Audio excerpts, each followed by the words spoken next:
En el espacio, las amenazas pueden provenir de cualquier dirección.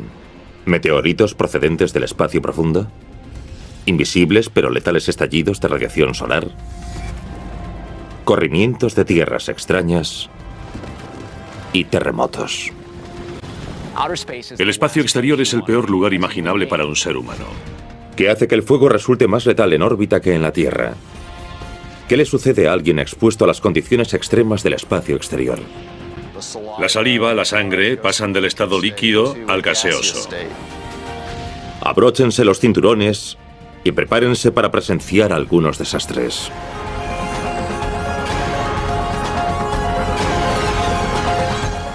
El universo. Catástrofes espaciales.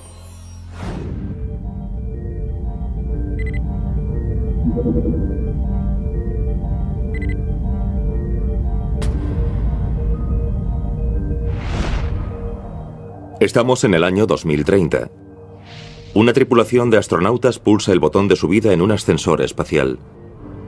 Los llevará hasta su nave espacial que los pondrá en órbita. Tienen suerte de no enfrentarse a los riesgos de la explosión controlada de un lanzamiento con cohetes. Ahora podemos crear fibras de nanotubos de carbono más resistentes que el acero. Y por increíble que parezca, son lo bastante fuertes para mantener flotando en el espacio un ascensor de este tipo que nos permitiría literalmente llegar al cielo.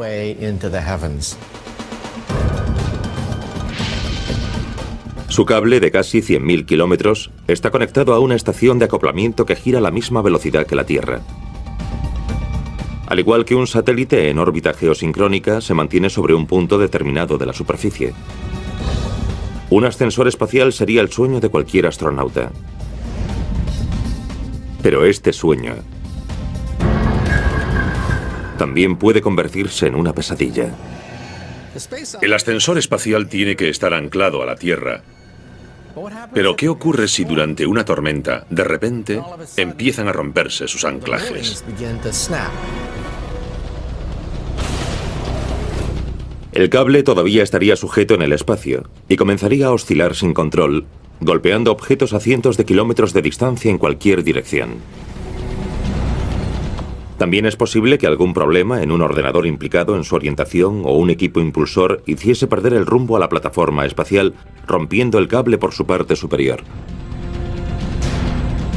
Si eso ocurriese mientras la tripulación se encontrase ascendiendo o descendiendo por el cable, emprenderían el último viaje de sus vidas.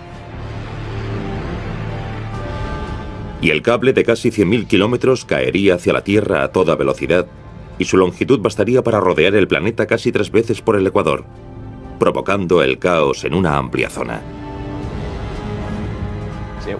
No solo sería peligroso o catastrófico para las personas involucradas. La energía cinética de algo así volando por la atmósfera sería una amenaza para la navegación aérea. Por lo tanto, también este ascensor implicaría el peligro inherente a cualquier sistema humano. Esta es solo una de las muchas catástrofes a las que podrían enfrentarse los futuros exploradores espaciales.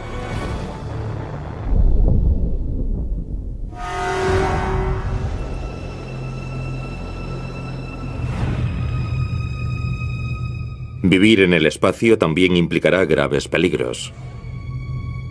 Las colonias en la Luna o Marte se enfrentarán a amenazas procedentes de todas direcciones, especialmente desde el cielo, donde las variaciones repentinas de radiación pueden resultar letales.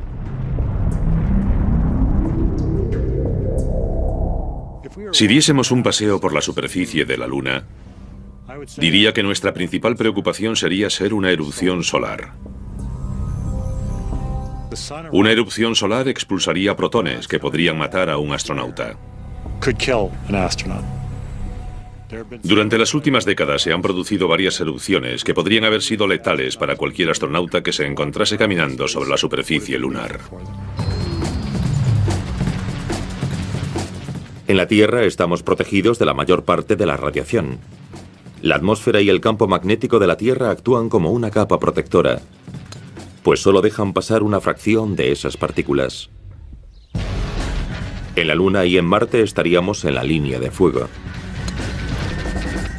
La Luna no tiene atmósfera ni campo magnético.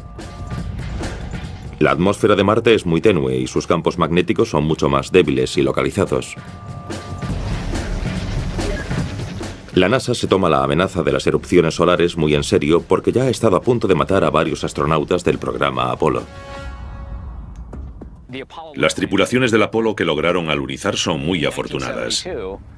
En agosto de 1972 se produjo una gran erupción solar. La denominada Gran Tormenta Solar se produjo entre la misión Apolo 16, realizada en abril, y la misión Apolo 17, realizada en diciembre de ese año. De haber ocurrido en la superficie de la Luna, la tripulación habría muerto. Sus efectos habrían sido similares a los sufridos por algunas víctimas mortales de Hiroshima y Nagasaki, aquellas que no fallecieron por la explosión inicial, sino que se vieron afectadas por una dosis extrema de radiación en pocos segundos. Un astronauta atrapado en esa situación tendrá poco tiempo para reaccionar. Las partículas letales inundarían su cuerpo, matando todas las células del astronauta en unos instantes.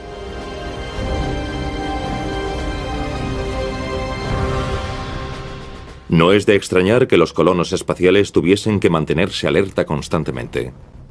Necesitaremos informes meteorológicos sobre el tiempo espacial, satélites que vigilen el Sol y nos anuncien esos destellos con antelación. La luz del Sol solo tarda 8 minutos en llegar a la Luna.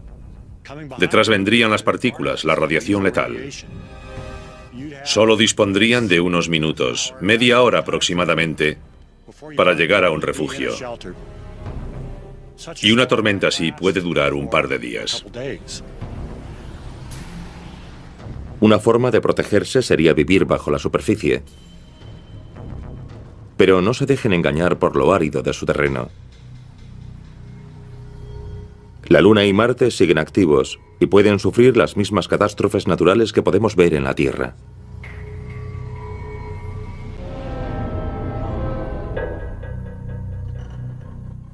Estoy en el desierto de Mojave, en una cueva creada por una corriente de lava bajo 1 metro o 2 de rocas. Estar en una cueva subterránea puede ser una opción para habituarse a la Luna o a Marte. En la superficie de la Luna o de Marte hay radiación solar, radiación cósmica, y en Marte hay tormentas de polvo. Bajo la superficie estamos a salvo de esos peligros, pero existen otros. Imaginen estar en esta cueva durante un terremoto, con rocas cayendo y aplastándonos. Un temblor en la Luna o en Marte también podría amenazar una colonia situada sobre la superficie. La Luna y Marte no tienen placas tectónicas como las que causan la mayoría de los terremotos y las erupciones volcánicas en la Tierra, y tampoco hay indicios de volcanes activos. Sin embargo, la Luna y Marte sí tienen núcleos calientes. Por lo tanto, cuando la presión de ese calor asciende hacia la superficie, comienzan los temblores. Y donde hay terremotos, a menudo se produce otra catástrofe. Recientemente, hemos visto un deslizamiento del terreno en Marte. Fue captado con las cámaras orbitales. Así que sabemos que ese fenómeno ocurre. Y puede ser difícil de prevenir. Podríamos situar nuestra base en un lugar que pareciese seguro y años más tarde darnos cuenta de que existe un riesgo de deslizamientos del terreno. Los científicos todavía no saben con certeza qué desencadenó el deslizamiento de 2008 cerca del polo norte de Marte. Se produjo en una zona helada y los investigadores creen que el material desplazado era hielo en su mayor parte. El tipo de entorno en que se instalaría una colonia para aprovechar la conversión de hielo en agua potable.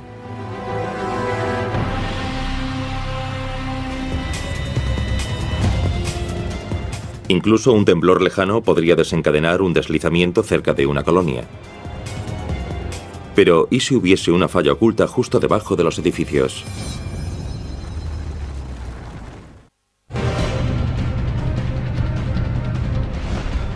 En el futuro, los colonos espaciales que vivan en la Luna o Marte tendrán que hacer frente a numerosas amenazas, incluidas catástrofes naturales como temblores del terreno, lunamotos y martemotos. Su actividad no es la misma a la que estamos acostumbrados en la Tierra. Se trata de una actividad diferente y quizá inesperada que podría causarnos problemas.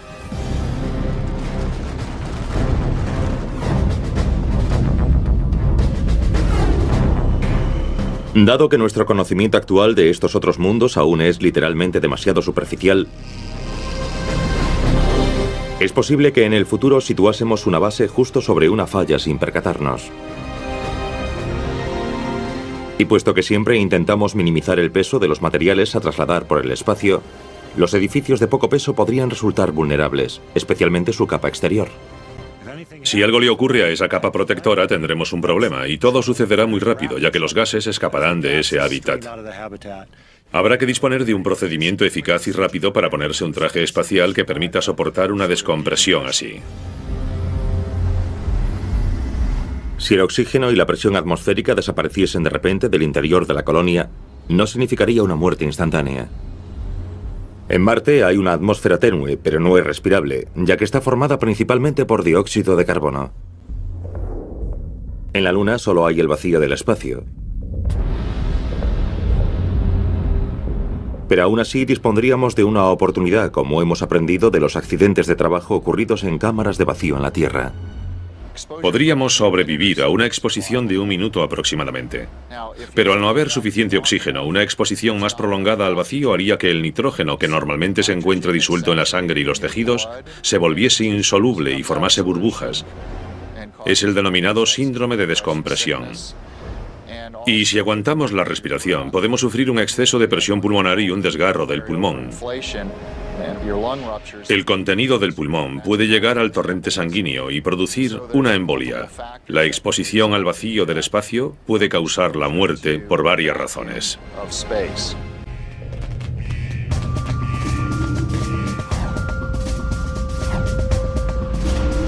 Además, nos enfrentaremos a temperaturas extremas. Las temperaturas en la Luna varían desde un máximo de 115 grados a una temperatura mínima de unos 150 grados bajo cero. Marte puede ser igual de frío, aunque podríamos tener suerte y disfrutar de un día de verano a 20 grados centígrados. Sin embargo, sin una atmósfera respirable, salir al exterior sin un traje espacial sigue siendo muy mala idea.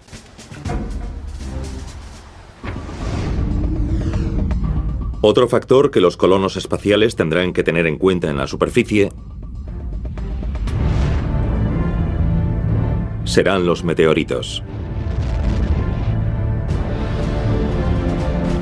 Los cráteres de la Luna lo dejan claro. Es un blanco fácil.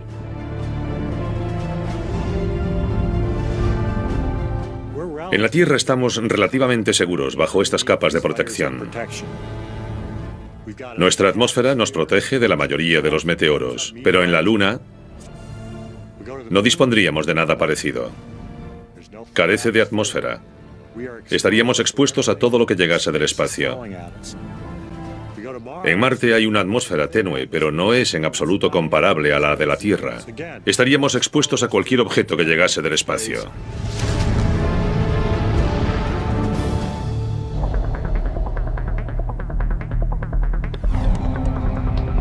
Los ínfimos meteoros de solo un par de centímetros o una fracción de centímetro se denominan micrometeoroides. Sus impactos son los más frecuentes y se producen sin previo aviso.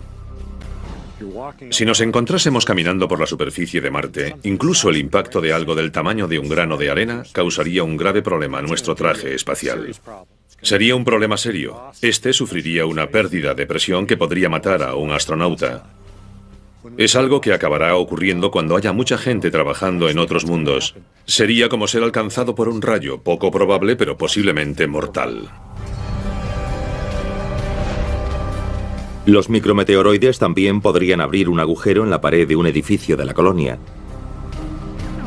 Al igual que las estaciones espaciales, probablemente las colonias serán construidas como una serie de secciones o módulos. Y al igual que algunas tripulaciones han tenido que cerrar ciertas secciones de una estación espacial en caso de emergencia, es muy posible que los colonos tengan que hacer lo mismo.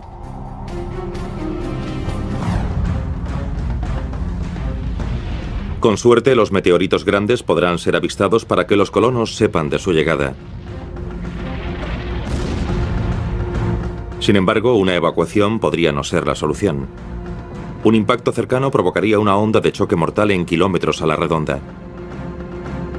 El impacto de un meteoro de 3 metros de ancho equivale a la explosión de 6 u 8.000 toneladas de TNT. Los restos que saliesen despedidos también podrían dañar los edificios de la colonia, haciendo imposible cualquier reparación. Y cualquier impacto, más o menos directo,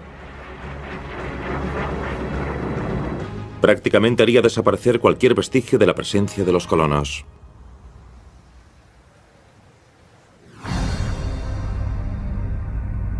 Es poco probable que los colonos vivan cerca de uno de los volcanes de Marte. Y la Luna probablemente no haya sufrido actividad volcánica en los últimos miles de millones de años. Sin embargo, incluso los restos de antiguos volcanes podrían causar problemas a las tripulaciones en sus vehículos. La Luna y Marte muestran evidencias de flujos volcánicos. Por lo tanto, es de esperar que nos encontremos cosas como esta, cuevas volcánicas. Imaginen cómo sería ir conduciendo por la superficie y encontrar inesperadamente algo así. Podría causarnos serios problemas. Podría averiar nuestro vehículo, acabar en el fondo de un pozo sin forma de salir. Peor aún, imaginen una de estas cuevas volcánicas con una fina capa de roca volcánica, con roca en su parte superior. Camina sobre ella y se derrumba. Pero no todas las catástrofes que podría sufrir una colonia serían tan espectaculares. La simple carencia de suministros sería uno de los mayores peligros. Dado que la Luna está mucho más cerca, los suministros de emergencia podrían llegar en cuestión de días. En Marte, la ayuda estaría a muchos meses o incluso años de distancia, dependiendo de la alineación de los planetas. Si algo sale mal en Marte y se pierden algunos suministros, su repuesto podría tardar 2 o 3 años en llegar desde la Tierra. Crees tener lo suficiente para sobrevivir, pierdes la mitad en un accidente y estás muerto. Es un verdadero problema. Eso significaría que habría que llevar más de lo necesario, suministros para 5 o 6 años.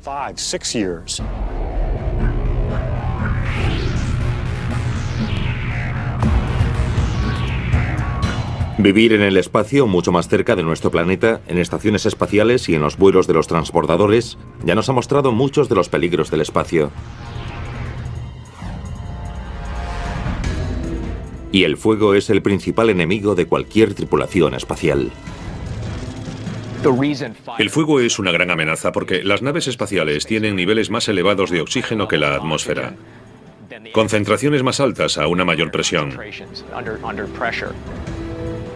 Además, están repletas de equipos electrónicos que desprenden calor y a menudo producen chispas y arcos. Una mala combinación.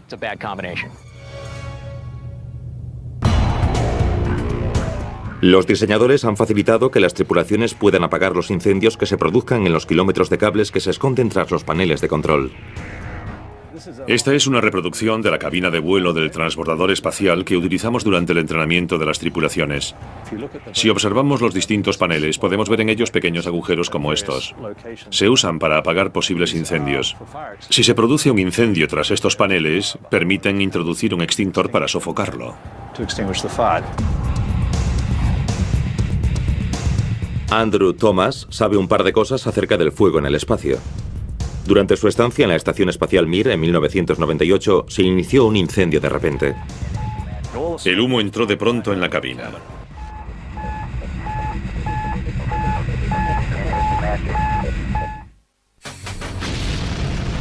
Los tripulantes vuelan por el espacio a toda velocidad, encerrados en sus naves, intentando desesperadamente mantener en el interior una atmósfera similar a la terrestre.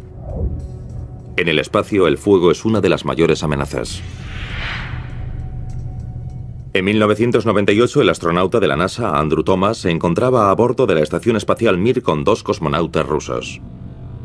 De repente se desató un incendio.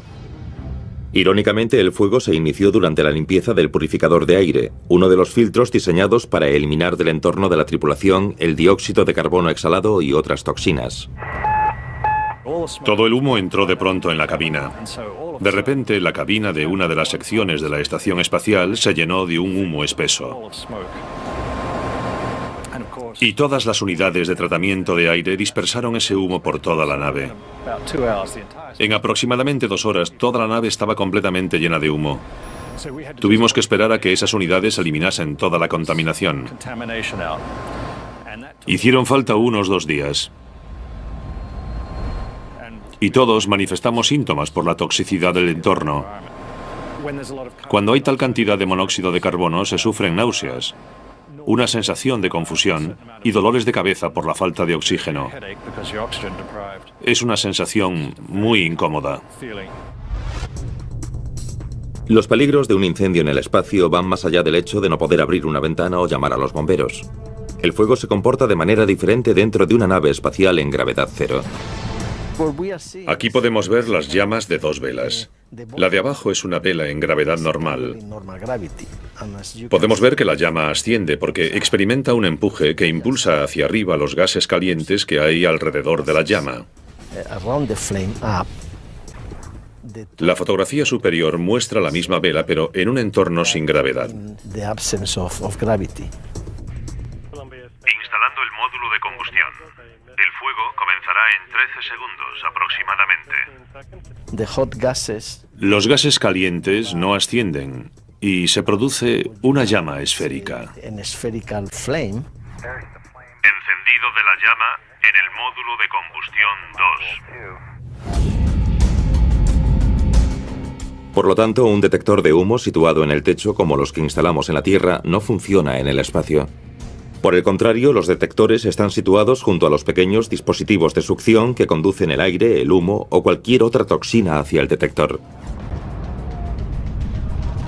Para averiguar los peligros que el fuego representa en el espacio, el equipo del profesor Fernández Pello realiza experimentos en el laboratorio de combustión de la Universidad de Berkeley en California y en aviones KC-135 durante breves periodos de gravedad cero. En teoría, los incendios en gravedad cero deberían ser menos intensos debido a que los gases calientes no se elevan, lo que significa que el aire fresco no es conducido hacia su base para seguir alimentando las llamas. Pero han descubierto que el entorno en el interior de una nave espacial es más peligroso.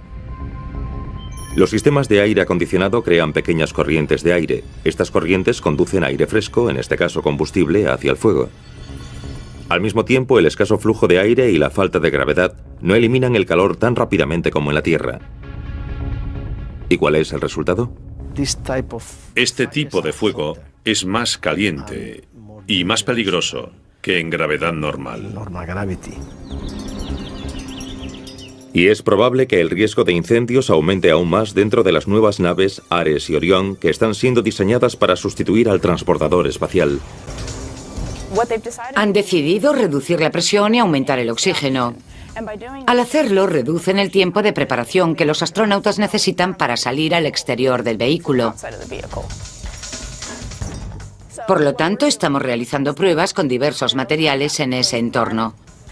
Hemos descubierto que en el entorno que han escogido para la próxima generación de vehículos, todo arderá alrededor de un 20% más rápido que en el entorno actual.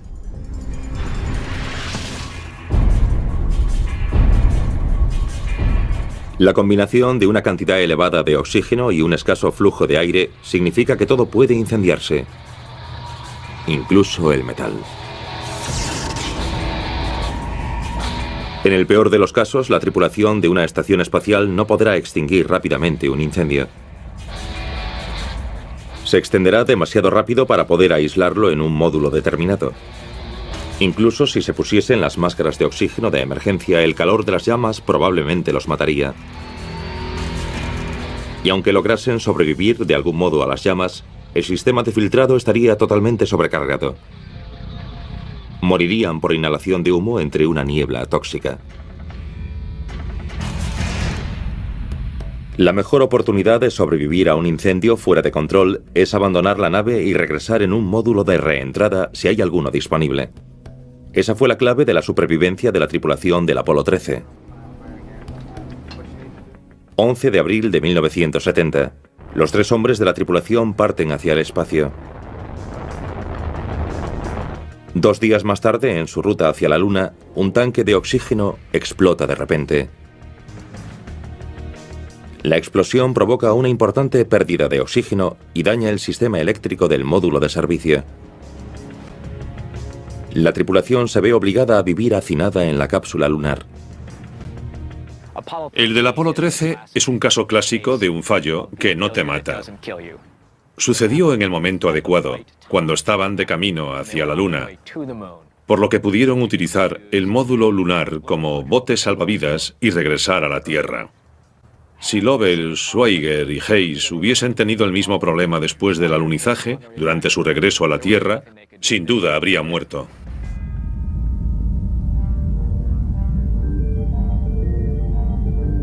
La probabilidad de sufrir un incendio es particularmente alta en el interior de los trajes espaciales. Durante una actividad extravehicular, o EVA, por sus siglas en inglés, estos deben mantenerse a bajas presiones.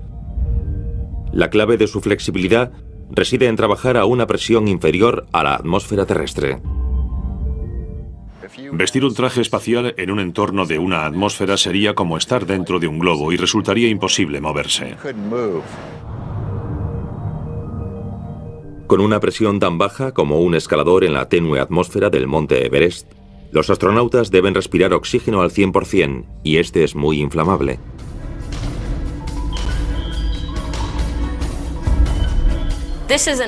Este es el brazo de un traje espacial. Se quemó en 1980 en un incendio sucedido en el Centro Espacial Johnson durante unas simples pruebas de control. Cuando se produjo el incendio, todos se quedaron de piedra. Había gente cerca y al día siguiente estaba previsto que alguien vistiese el traje durante otra prueba. El incendio podría haber resultado fatal. Aún así, el traje valía en aquel momento $3.100.000 y la NASA tuvo que invertir $20 millones para rediseñar el traje. Cualquier actividad extravehicular es peligrosa por muchas otras razones. De hecho, el primer paseo espacial de la historia casi terminó en catástrofe. En 1965, Alexei Leonov realizó el primer paseo espacial de la historia. Sin embargo, con las prisas por alcanzar semejante logro espacial y por tanto vencer a los americanos, los soviéticos hicieron algunos recortes en la seguridad del cosmonauta y se hinchó como el hombre de Michelin. El traje se volvió rígido. No pudo soportar la diferencia de presión entre la atmósfera respirable del interior y el vacío del espacio. El problema fue que la cápsula de la nave Soyuz en la que volaba era muy pequeña y su escotilla era aún más pequeña. Al final decidió dejar salir un poco de aire para desinflar el traje lo suficiente para poder pasar por la escotilla, pero aún hoy sigue afirmando que no estaba seguro de poder lograrlo. Un astronauta que, como Leonov, tenga que disminuir la presión para poder maniobrar en su traje, se encuentra en la misma situación que un buceador que asciende desde aguas profundas con demasiada rapidez. Se forman burbujas de nitrógeno en el torrente sanguíneo y no es algo simplemente doloroso, puede matarte. Y durante las actividades extravehiculares, algo tan simple como un cierre mal apretado o el fallo de un propulsor de emergencia también pueden desencadenar una catástrofe. Estar en el exterior de una nave espacial durante una actividad extravehicular es lo más peligroso para un astronauta en órbita. Un movimiento en falso puede ser mortal, especialmente si eso te aleja de la nave. En una de las estaciones espaciales rusas, hubo un caso en que uno de los miembros de la tripulación no estaba sujeto. Se encontraba en el compartimento de despresurización observando a los otros tripulantes. Poco a poco comenzó a alejarse hasta que otro cosmonauta lo vio y pudo sujetarlo. En el espacio es muy difícil sujetar a alguien. Sin un sistema de propulsión adecuado para volver sería algo muy serio. Sería como perderse en el océano. Incluso con un sistema de propulsión, este puede fallar o agotarse antes de que el astronauta logre ponerse a salvo. El astronauta simplemente se alejaría flotando por el espacio. La Estación Espacial Internacional no podría seguir a una persona. Y si el transportador estuviese acoplado, se tardaría demasiado tiempo en desacoplarlo y preparar un rescate. En este escenario de pesadilla, el astronauta posiblemente dispondría de oxígeno para varias horas hasta finalmente fallecer. Mientras el traje esté intacto, la presión no será un problema. O se agotaría el oxígeno o dejaría de funcionar el sistema que elimina el dióxido de carbono exhalado. En cualquier caso, el astronauta se asfixiaría y seguiría flotando por el vacío del espacio. Los mismos micrometeoroides que pueden devastar colonias espaciales también suponen una amenaza letal para los paseos espaciales y para la nave espacial. Además, en una órbita terrestre baja, estas pequeñas rocas tienen compañía: la basura o chatarra espacial. Y todo ello vuela a una velocidad superior a los 35.000 kilómetros por hora. A tales velocidades, objetos de menos de 2 centímetros de ancho pueden resultar mortales. Un micrometeoroide volando por el espacio es muy similar a una pelota de golf volando por el aire. Pero existen algunas diferencias. Un micrometeoroide es mucho más pequeño, y dado que viaja a una velocidad enorme, su impacto es mucho más destructivo. Si un micrometeoroide choca con tu traje espacial, hará un agujero en él. No podrás repararlo o solucionar el problema. A menos que tengas a otro astronauta cerca, morirás. El aire que respiras se escapará con bastante rapidez. Tu sangre hervirá y todo habrá terminado.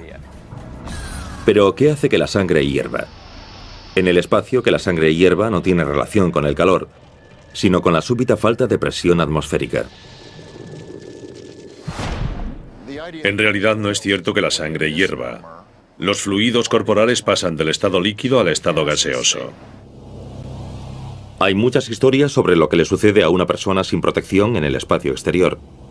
Esta es la realidad. A medida que el vacío del espacio llena el traje dañado de los astronautas, las partes líquidas de la lengua y los ojos comienzan a burbujear.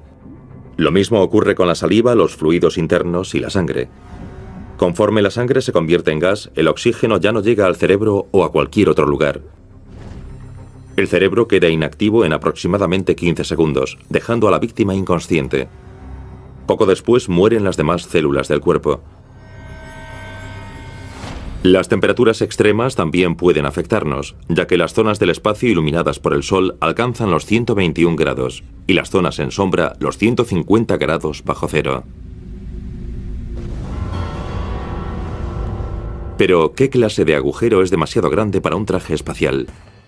Disponemos de una cantidad muy pequeña de material para detener una partícula que llega a 7 kilómetros por segundo. Podemos ver el orificio de entrada del experimento y todas las capas que logra atravesar.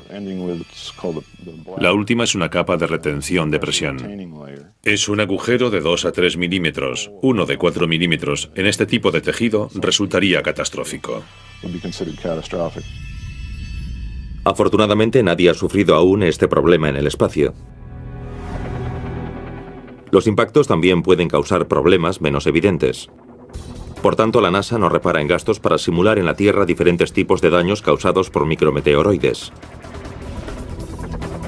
Los investigadores que trabajan en el área de hipervelocidad de los laboratorios de pruebas de White Sands en Nuevo México crean impactos utilizando disparadores de gas de hidrógeno comprimido. Sin duda se trata de instrumentos potentes, pues pueden disparar objetos a 30.500 kilómetros por hora a partes concretas de la lanzadera y la estación espaciales para evaluar los daños. A esa velocidad podríamos ir de Los Ángeles a Nueva York en unos 8 minutos. Hoy realizaremos una prueba en una agarradera de la Estación Espacial Internacional que los astronautas utilizan en el exterior para desplazarse con seguridad. Varios astronautas han sufrido cortes graves en sus guantes, y esto preocupa mucho a la NASA, porque en los diseños para la estación espacial hay que eliminar cuidadosamente cualquier arista afilada que pueda enganchar el traje espacial del astronauta, crear un agujero y poner fin a una misión. Los técnicos colocan la agarradera en la cámara y sitúan el diminuto proyectil de 0,8 milímetros de ancho dentro de un soporte que se desintegrará una vez disparado. A continuación, introducen pólvora en la recámara. Con la pólvora, propulsamos un pistón que comprime el gas de hidrógeno a unas 6.800 atmósferas. Es la elevada presión del gas la que acelera los proyectiles de 0 a 30.500 kilómetros por hora. Utilizamos 3 tipos diferentes de cámaras. Una capta una instantánea, otra rueda la secuencia y el tercer tipo es una cámara digital que capta 16 imágenes a 200 millones de imágenes por segundo. Los técnicos se protegen tras una mampara y se preparan para disparar. Extraen de la cámara el oxígeno y demás gases para simular el vacío del espacio exterior.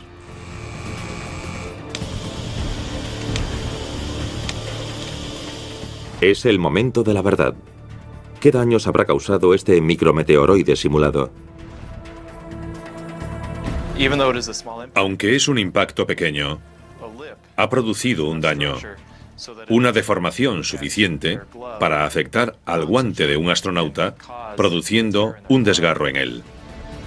Si un proyectil de solo 0,8 milímetros de ancho puede causar un daño así, intenten imaginar lo que puede hacer un objeto más grande. En los laboratorios de pruebas de la NASA en White Sands, Nuevo México, los investigadores cargan disparadores enormes con proyectiles pequeños. Estos simulan micrometeoroides y chatarra espacial. Pueden impactar sobre componentes de naves espaciales a 30.500 km por hora, causando daños en la Tierra que nos hagan comprender mejor las catástrofes en el espacio. A velocidades tan elevadas, un objeto muy pequeño puede causar problemas muy grandes. Estoy en el interior de nuestra mayor cámara de impactos, el disparador de 2,5 centímetros. Mide unos 53 metros de largo y puede disparar un proyectil de hasta 1,9 centímetros. Y aquí tengo un objetivo alcanzado por ese proyectil. Este es el agujero de entrada y cómo atravesó el componente puesto a prueba. Un impacto de esta magnitud resultaría catastrófico en el espacio.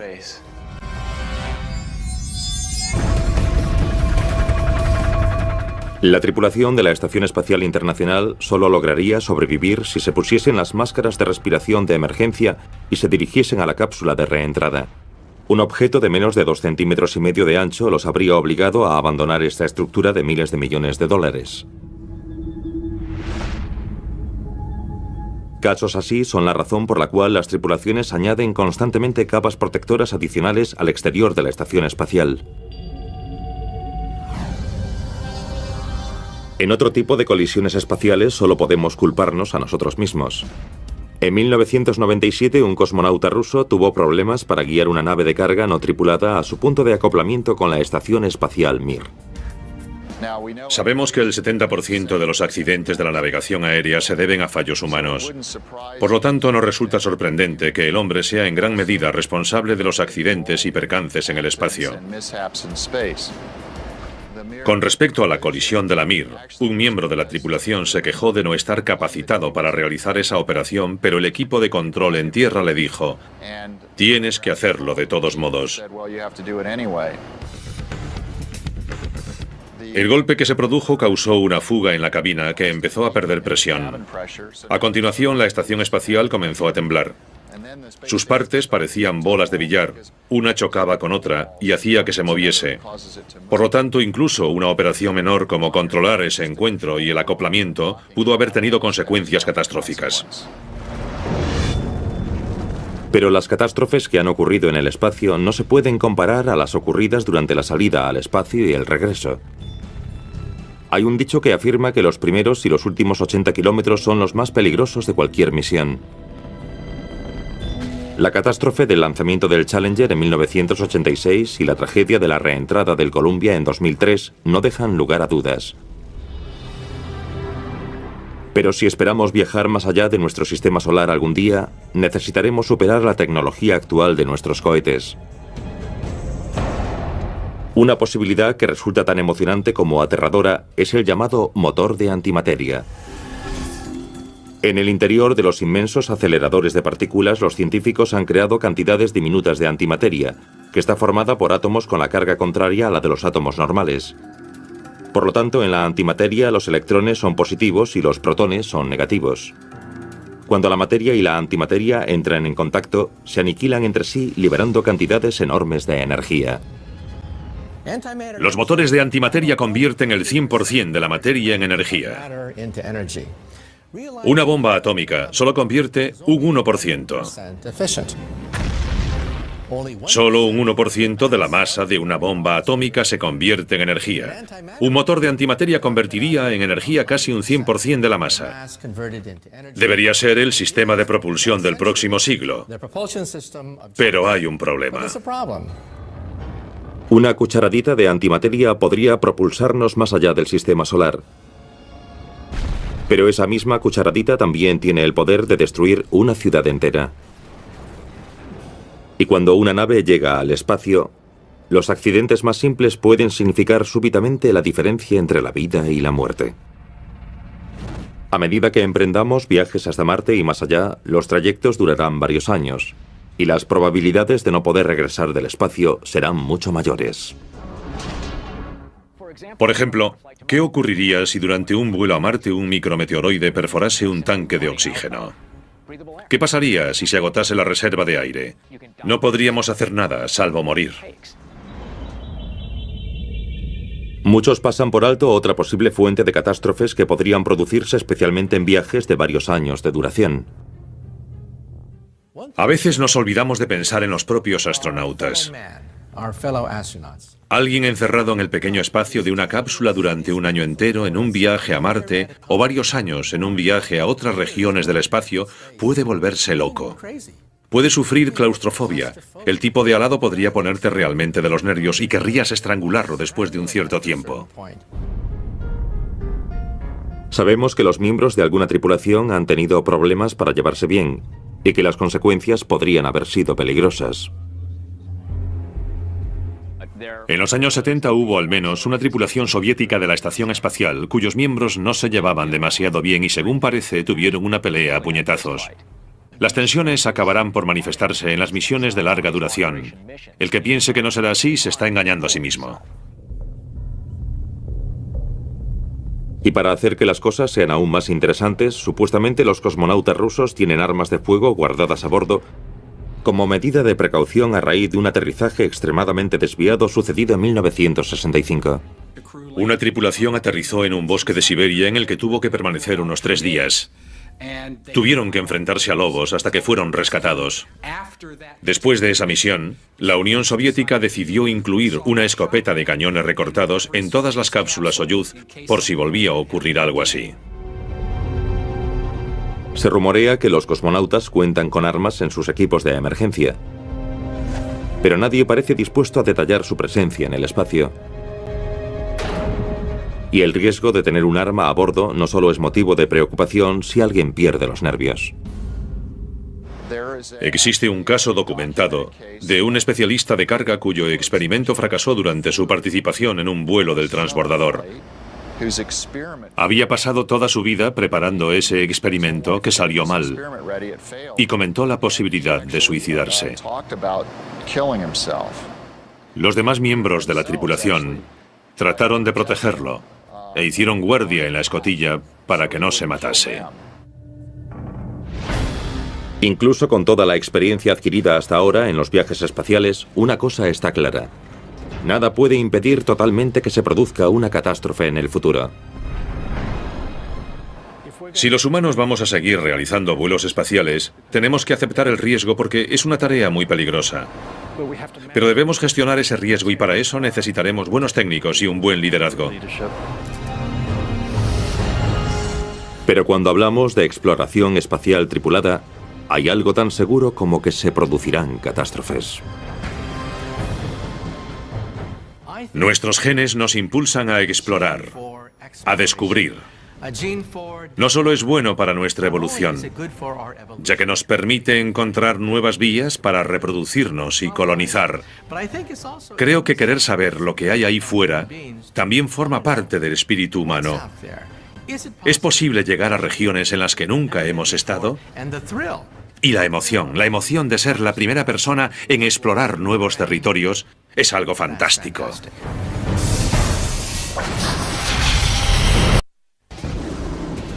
En el espacio, las amenazas pueden provenir de cualquier dirección. Meteoritos procedentes del espacio profundo, invisibles pero letales estallidos